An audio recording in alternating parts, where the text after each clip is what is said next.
হৃদয়ে আল্লাহকে নেন। আমরা সবাই ব্যস্ত হয়ে গেছি অন্যরে হেদায়েত করার জন্য, সবাই আমরা ব্যস্ত হয়ে গেছি অন্যরে মোবাইল দিয়া দেখানোর জন্য।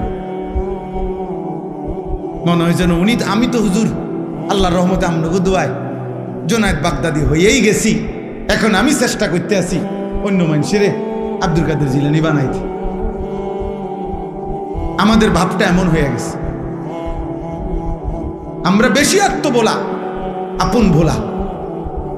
আমি এখনো এই ছেলেদেরকে বলছি যে আব্বা তোমরা বলো, এশার নামাজ যখন চলতেছে, আমি যখন গেছি মসজিদে, আমার ডানে বামে আমি যে কয়জনরে দেখছি আমি ডাইকা মসজিদে পাঠাইছি। আমি তো তোমরা আয়োজক, তোমরা তোমাদের এই ছেলেগুলোরে ডাকছিলেন এশার নামাজের জন্য, মাগরিবের নামাজের জন্য ডাকছিলেন, ফজরের নামাজের জন্য ডাকছিলেন কোনোদিন? তাহলে কেউ যদি কাউকে আল্লাহর দিকে না ডাক